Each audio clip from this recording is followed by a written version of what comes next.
We're in fact, before I forget about it, these are for next week. And I apologize, I did not have this week's. I had them all ready to go, and Sunday I could not. I forgot to bring them with me. There you go.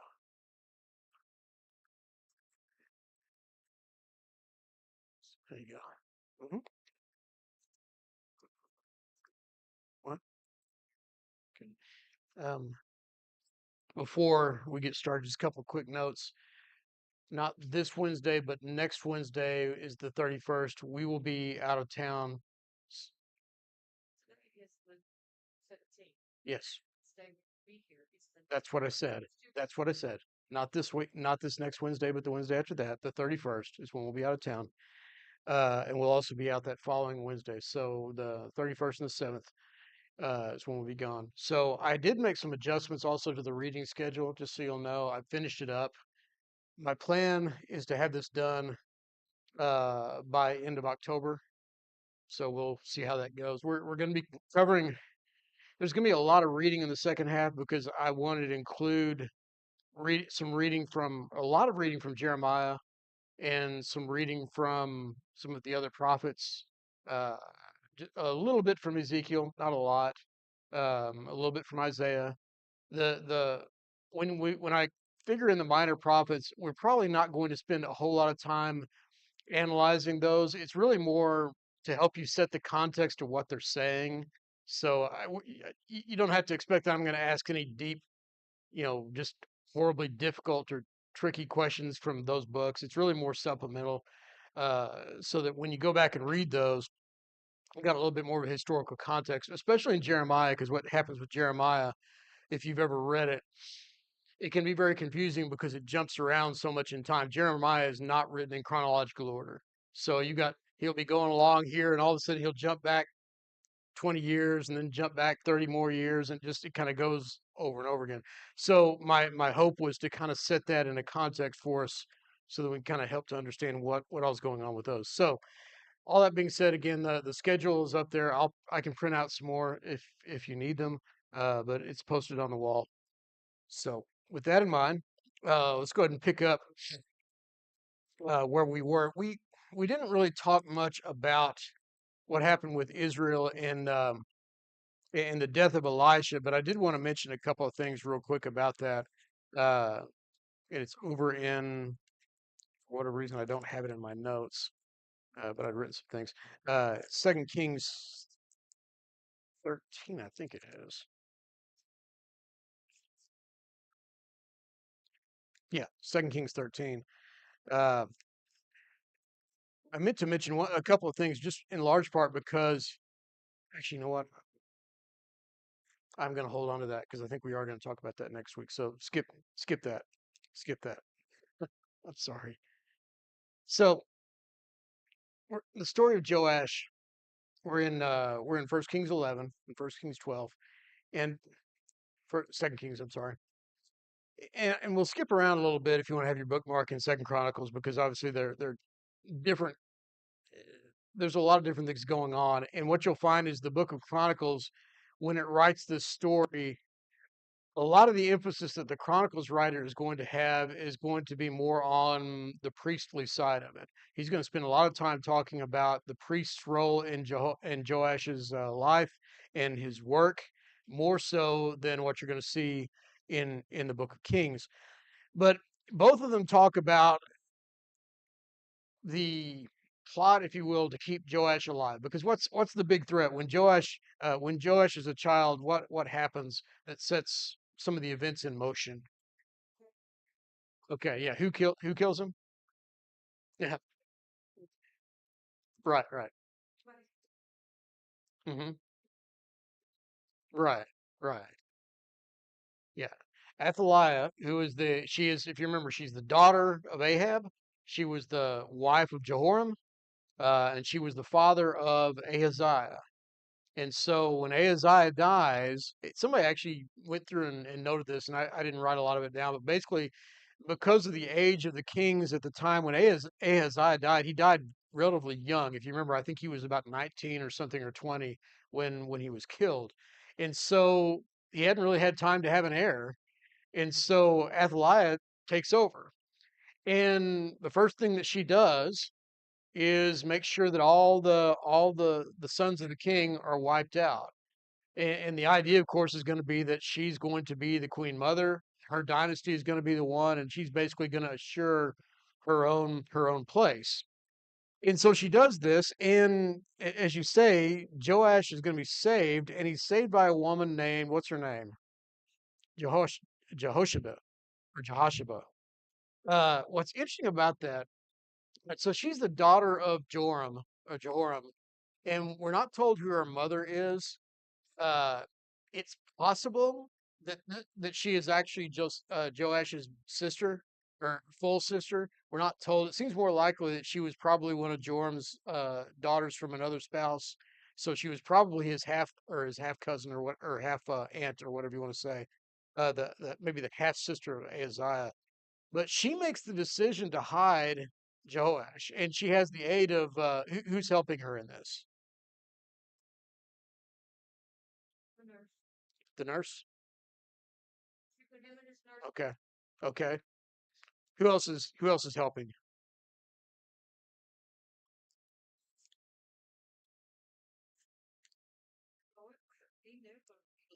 Hmm. Hmm.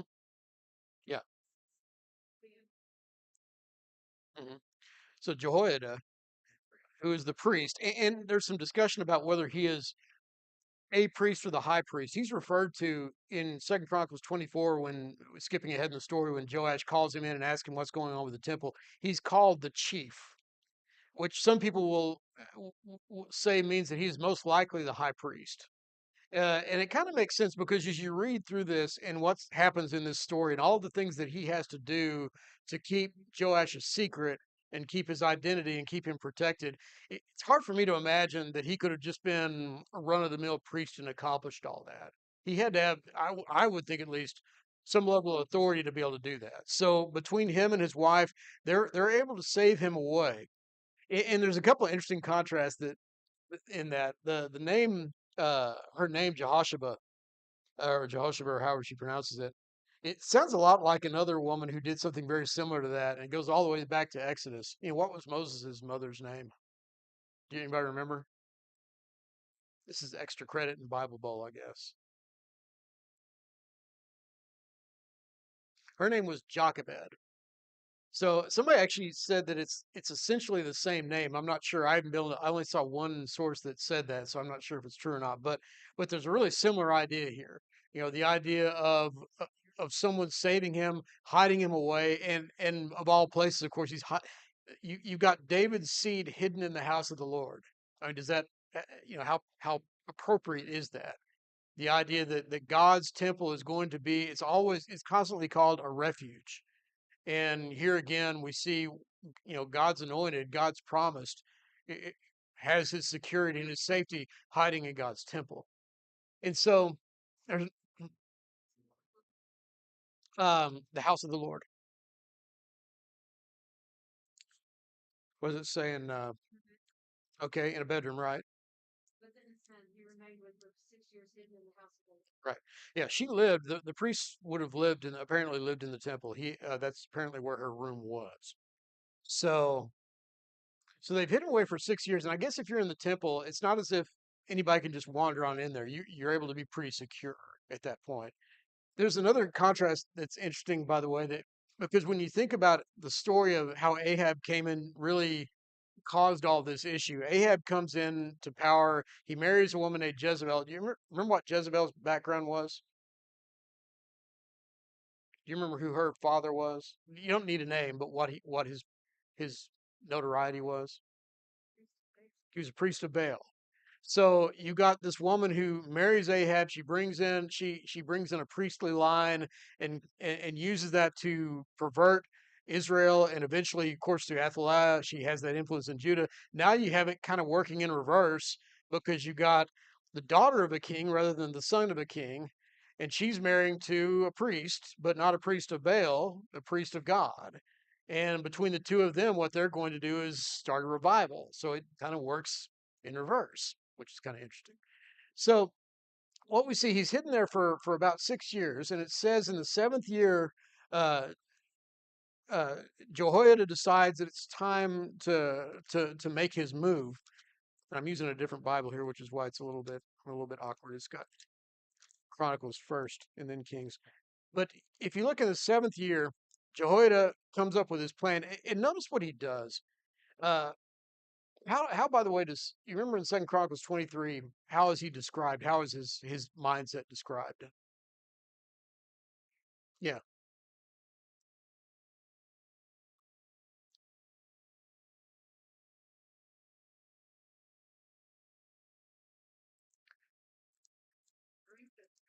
Okay.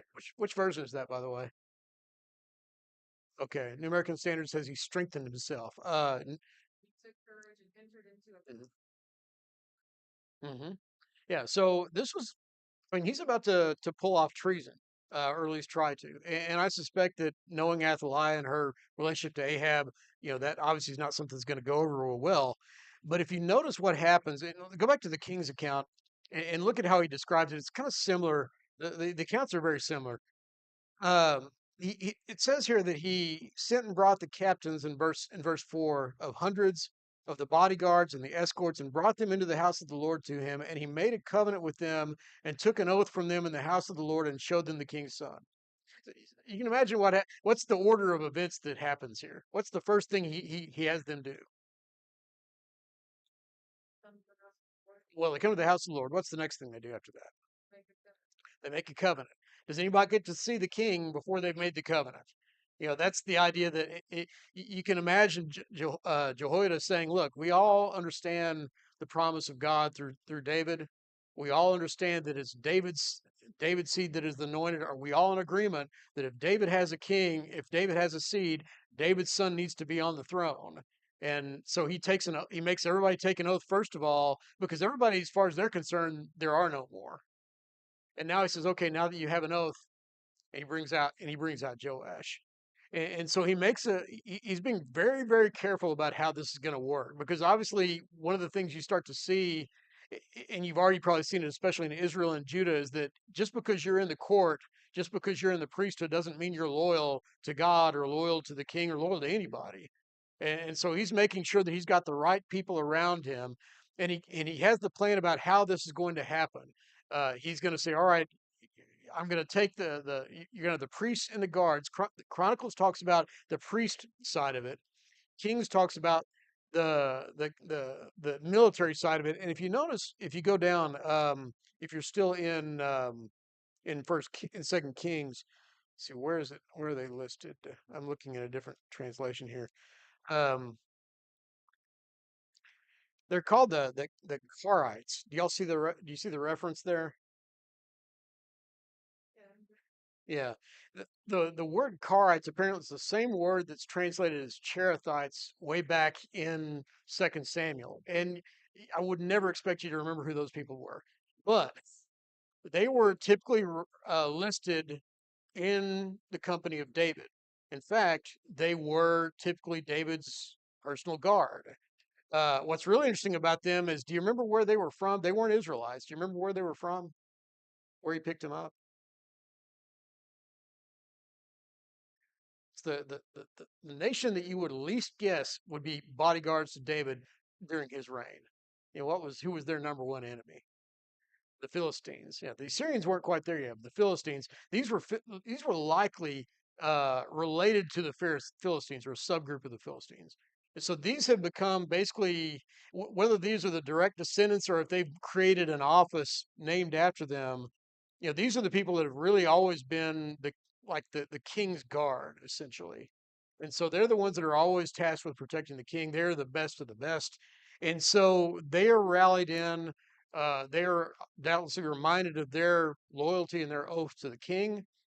And so now what he says is, on the Sabbath day, when typically the change, you got the changing of the guard. So now you've got everybody there, all the people that are coming in, everybody that's coming out, and that's going to be our opportunity, because now we got everybody available. So he basically says, I want, it's a little tricky on the language, but basically he says, I want the priests guarding all the gates. I want the soldiers in here, and I want everybody around the king, so that when we bring him out of the temple, and bring him up to the pillar, which is apparently where he was going to stand.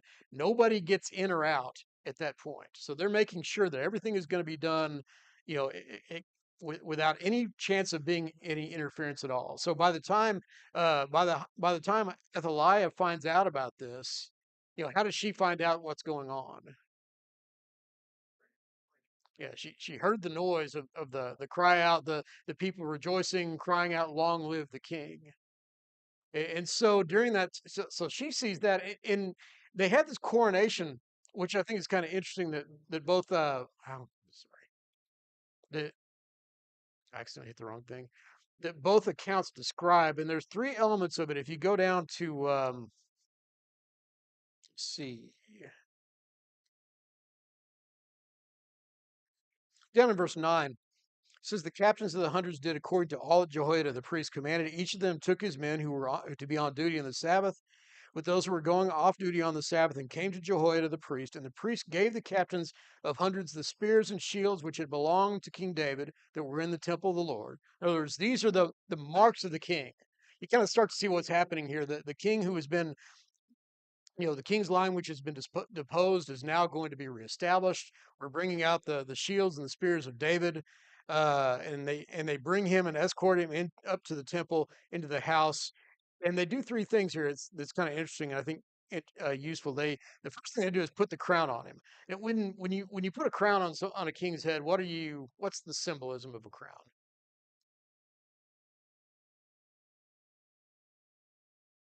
Not a royalty. All right.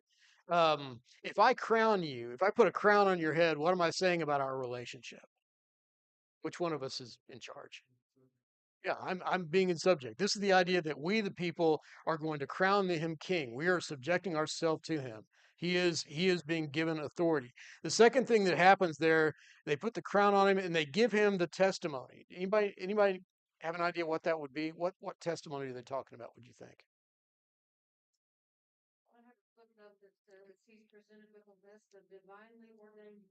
Okay. Mhm. Yeah. Yeah, because do you remember what the law was whenever a king was named in Israel? Deuteronomy said this from the very beginning, even before they had kings. What was his thing? What was he going to do every time they put a new king on the throne? What was his responsibility of the law?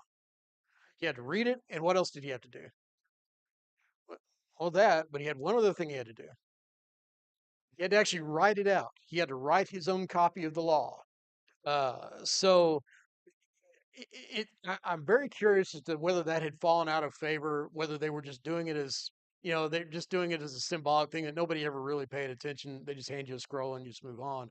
But here, clearly, they're being very serious about this. We're giving you the law, which is we have given our devotion to you. You are now indicating your devotion to God's law. You're going to do what God has called you to do as king. And the third thing is, of course, that they anointed him. Uh, it's interesting from what I understand throughout from the kings down. Typically, you didn't necessarily anoint the king when he was the king's son. There was no need for it. His kingdom has been established. You typically did not do this, but so for them to anoint Joash is a symbol that we are reestablishing David's kingdom. We're putting you back on the throne where you're supposed to be. We're reestablishing that connection between God's anointed and the throne of Judah. And so they bring him up, they set him up in all these things, and of course they celebrate, they rejoice, they say, "Long live the king." And Athaliah, of course, hears this, and she protests treason, which is ironic because she's basically overthrown the Davidic line already. Uh, what happens to Athaliah as a result of this? She dies. Where does she die? Anybody in the horse gate, which is as bad as it sounds. That's the gate that there were certain gates that you had on either side of the temple. The horse gate is where all the animals came through. So basically, any unclean animal would go through the horse gate because horses were unclean. So why would she not be killed in the temple? Why would they make sure to put her out of the temple first? Yeah, because the temple would be defiled. We're not this is not a place for somebody to die. And frankly, the fact that she is who she is, she doesn't belong in the temple anyway. So get her out of the temple. So they take her out where the unclean animals go, and she is put to death there. Um, so at that point, it's interesting that there's a couple of things that they do first before Joash is crowned is officially brought to the house. What's the next thing that they do? What does Jehoiada now do with the people? He makes a covenant with them. He's already made the covenant with the inner circle that we're going to crown. We're going to be loyal to Joash. We're going to make him king. But now he has to get the people on board. And what's the covenant specifically for this one? What's this particular covenant? Mhm. Yep. We're going to make a covenant with the Lord. We're going to make a covenant with the king. The idea that we need to reestablish this the way it is supposed to be. And so the people agree to do that. And the first thing they do after they've done that is what? Yeah, they go straight to the temple of Baal. They kill the high priest Matan, if that's how you pronounce his name, or Matan. They go through and take care of all those things, and it's not until all that is done that they take Joash then and bring him in and sit him down on his throne. So you got a reestablishment of the kingdom, reestablishment of the king, and we see rejoicing. We see the nation is happy. The nation is excited. Chronicles especially it tends to emphasize the idea of rejoicing. It talks about rejoicing on a number of different occasions to emphasize the idea that when God's people are aligned with God and with the law, and when all is well with the temple, life is good for God's people.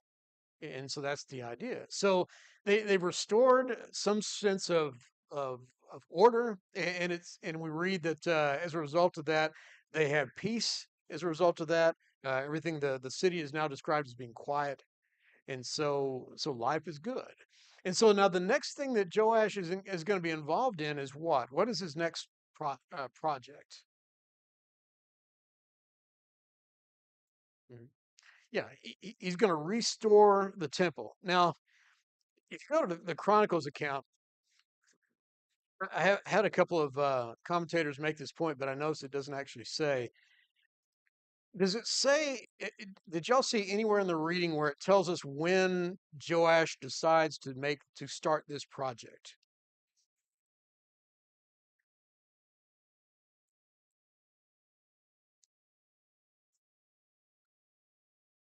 It says in chapter 12, verse 1, that Joash became king. He reigned 40 years. In the seventh year of Jehu, and he reigned 40 years. And then it goes on and it says that he decides to go ahead and start this renovation project. But if you go down to verse 6, it says, now it was so by the 23rd year of King Joash that the priests had not repaired the damages of the temple. And at first blush, it almost sounds like, so basically what, 16 years later, and it's still not, they haven't done anything. I don't know that it's been that long. It doesn't say when Joash actually started this project. I suspect if he was 7 years old, chances are pretty good he was probably at least nominally running things by the time he was, what, 16 or 18 or so. So I would think that that's probably when he decided to do this. So, but regardless, for whatever reason, there's a pretty long period of time that's going to go where the priests are supposed to be taking care of this deal. Now, how is this being funded? What does he say? What are the sources of income that he lists?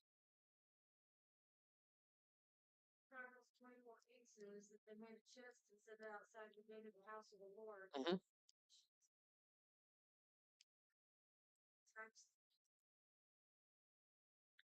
Hmm. Yeah, that's what they finally decided to do after Josiah calls them in.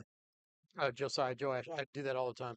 Um, that Joash finally decides to do, but before that, obviously the box was not there. But what was the source of the income? Where was it coming from? What does it say? From the people of Israel, and specifically, what does he say? Down in chapter 12, verse 4, it says, all the money of the dedicated gifts that are brought into the house, each man's census money, each man's assessment money, all the money that a man purposes in his heart to bring into the house of the Lord. Um, Anybody remember the significance of this of the census money here. Does anybody remember how that where else that has come into play in the past? You can think of any examples of a census in Israel? David got in trouble for it. That was the most recent one that we read about. Now we got two other ones that we read about back in Numbers. But then David does it, and it's one of those things where David orders a census, and we're not really told why what he did was wrong. We can make some assumptions, but I think when you look at the original census, you can start to understand that a little bit. Go back in Exodus 30, verse 11. Uh, Exodus 30, verse 11, it talks about what's going to happen here and what's all involved here. He says, Exodus 30, verse 11, the Lord said to Moses, when you take the census of the people of Israel, then each shall give a ransom for his life to the Lord when you number them, that there be no plague among them when you number them. Let me stop right there, by the way. What happened when David had the census? What happened? There's a plague. Uh, 24,000 people or something died as a result of it. I can't remember how much it was. So clearly there was something wrong with what David was doing. And I suspect what it was is that he probably didn't collect the money. Because what does it say here? That they shall give a ransom for his life to the Lord when you number them, that there be no plagues among them. He says, each one of you, each one who is numbered in the census shall give this, a half shekel according to the shekel of the sanctuary. Half shekel is an offering to the Lord. Everyone who is numbered from 20 years old and upward shall give the Lord's offering. Rich shall not give more, poor shall not give less. Um, and he describes it in verse 16 as you shall take the atonement money from the people of Israel and shall give it to the service of the tent of meeting, that it may bring the people of Israel to remembrance before the Lord, so as to make atonement for your lives. If you were going to describe why each Israelite had to give a half shekel for this, how would you what does it say? What is it telling us here? What's the purpose of that gift? Atonement. All right, kind of like that, yeah. Uh, but he describes it in verse 11 as a ransom. When you think about the idea of I'm going to demand a ransom from you, and when we think about the history of Israel and the very nature of the fact that I'm going to go around and count how many Israelites are on the face of the earth today, and every one of them owes a ransom to God, in the implication kind of like that you need to be reminded that there's only one reason why you're here right now, right? You're here because God has preserved you. You know, this is your ransom for your life. That because God has given you your life, because God has preserved you to this day, you're now going to give this coin. And I suspect that that's the idea that when he says that when you take a census, everybody's going to give a ransom for this, because if you're just going around counting a census and thinking to yourself, man, we are really a great nation. Look at what we've accomplished. Look at all the people. You know, we've grown so numerous and we've grown so great. How mighty are we? And the reminder seems to be every time you do that, you're going to give a coin that tells everybody that the only reason we're here is because God has caused us to survive. And so the idea is there that whenever they took that census, this would be the temple tax. And he describes it. In fact, he says, I think in here, yeah, in verse 16 back in Exodus 30, that you will give it for the service of the tent of the meeting. So in other words, this was how they paid for revenue and upkeep of the tabernacle. Now, apparently, that was not happening, because he talks about the fact that the temple was in disarray. My notes are not behaving for me today. Let me try this again. There we go. The temple was basically in disarray, and the Chronicles account, if you remember, tells us why was the temple in disarray. Yeah, yeah, they didn't do it. However long it was, 6 years, 7 years, 10 years, they were collecting this money like they always have, but it's nothing is getting done. Now, in the meantime, what was the state of the temple before? What Chronicles talks about why it had gotten to the point where it needed to be renovated to begin with. Um, you remember what had been going on before this?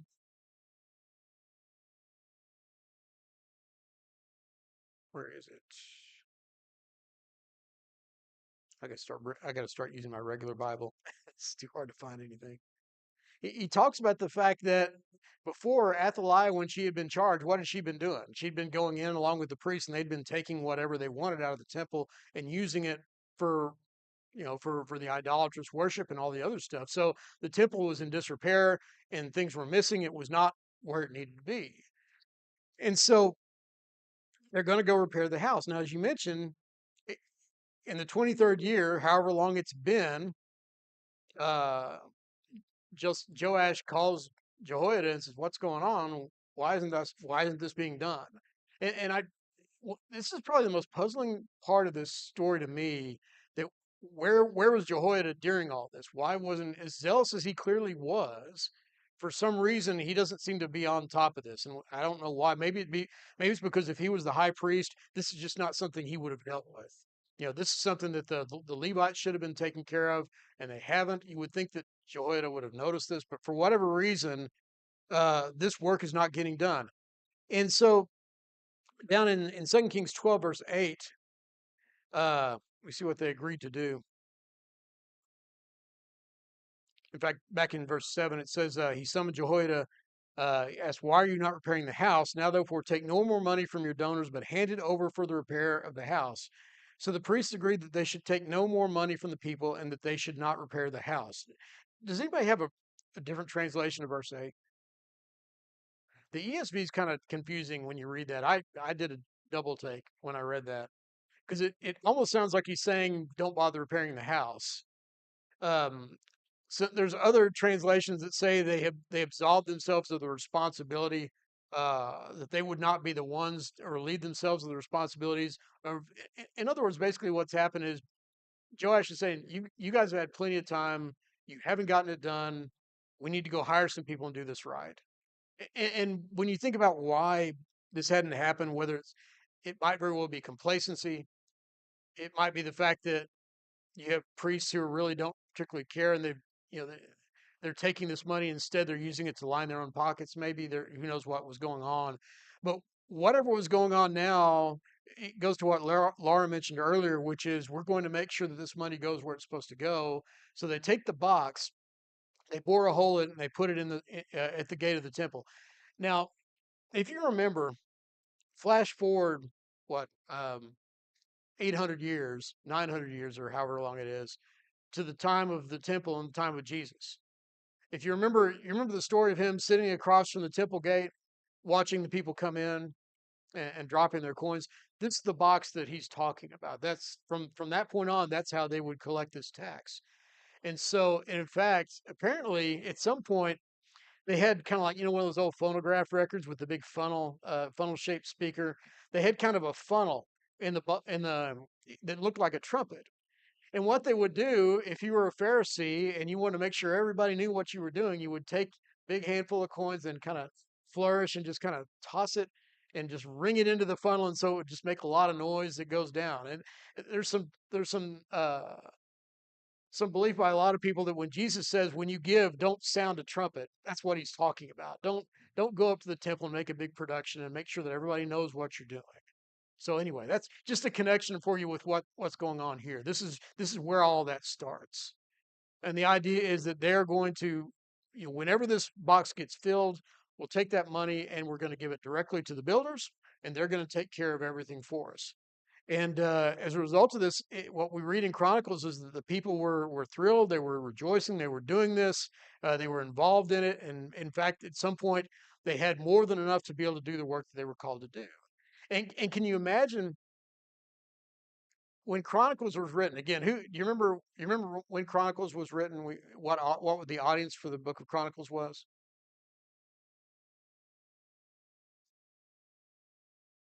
I guess it's been a while since we talked about this. Hmm? It was Judah, right? Yeah, it was much later. In fact, it was after they had already come back from Babylonian captivity. We don't know specifically when. I don't know whether the temple had already been finished. The temple there was about 7 years once they got back before the temple was completed. It wouldn't shock me at all if Chronicles was written during that time. And you can imagine people reading this and hearing this story and thinking to themselves, we really should get to work on the temple again because we started it and we stopped working and time has gone by and we really need to get going and finish this off. And the writer just continually reminds them of how much joy there was in making sure that God's house was finished and that it was done the way it needed to do. done the way it needed to be done. Um, Real quickly, then, because I know we've probably got about 3 or 4 minutes left. Uh, who's driving all this? Who's behind a lot of the renovations and the revival that's going on in Judah right now?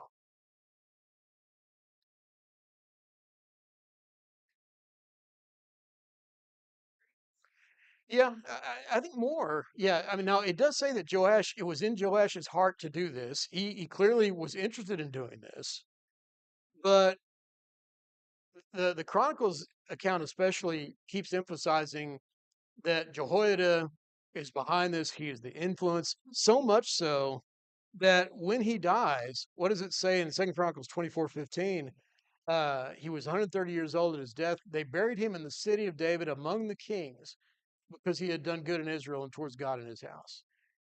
That's just not something. Not even all the kings got to be buried with the kings. We've already seen a couple of these, and we'll see some more later on. That when you were a bad king, they didn't bury you with David. They didn't bury you with Jehoshaphat or some of these other great men.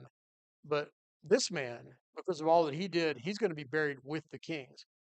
Joash, at the end of his life, is not going to be buried with the kings. Because what happens with Joash after Jehoiada died, what influence kind of creeps into Joash's life? Selfishness. Who comes to? What does it say? Who came to him after he died? After Jehoiada died? Yeah, the princes of Judah came to him. The guys that probably have been, life was pretty good back when we were worshiping Baal. We haven't been able to do it, but it would be really great if we could go back and do that again. And they talked him into it. And yeah, and so they bring it all back. And as a result of that, we see one of the most tragically ironic stories in the book of Chronicles, because who is it that comes? Who is sent to go talk to Joash and to talk to the people? Do you remember? Yeah, the son of Jehoiada, Jehoiada, the son of Jehoiada, Zechariah. There's some discussion, by the way. I don't think it's the same one. Some people have said that this is the same Zechariah that Jesus talks about when he says, you killed every righteous blood from Abel to Zechariah. Maybe it will be that he's the one that he's talking about there. But Zechariah is going to be killed, and it's interesting. Who is it that wants him killed? When you read that story, what does it say in verse 21? Yeah, they. This is not just Joash.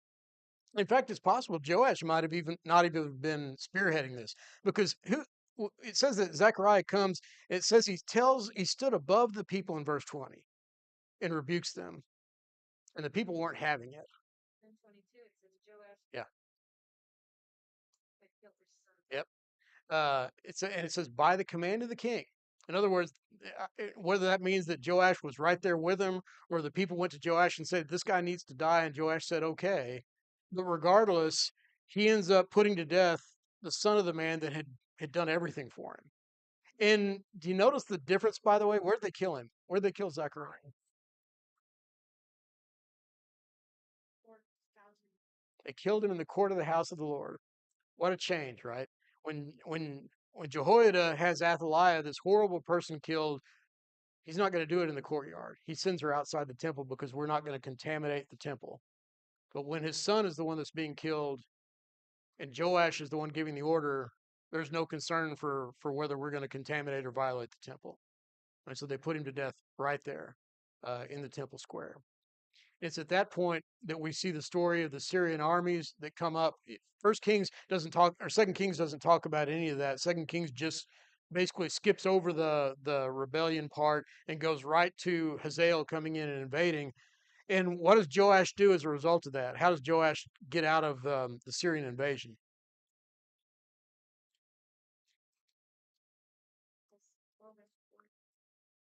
Yeah, he just all the stuff that they've done, all the renovations, and all the new things they put in the temple, everything they've done is all wiped out because Joash turns his back on God. All of it gets sent as a spoil to Syria, And as a result of that, shortly after that, what happens to Joash?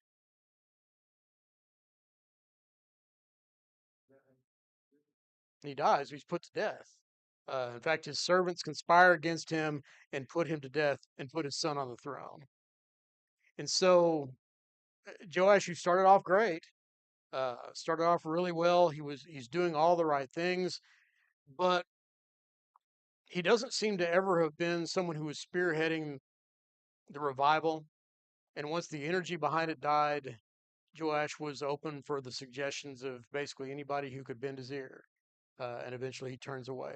But what we see is that what he does here, even though he falls short, is going to set the stage for an even greater revival down the line as Israel starts to build back up, or excuse me, Judah starts to kind of work its way back towards God under the next couple of kings, and then ultimately, when Hezekiah comes, they have their second great revival. So anyway, our time's up.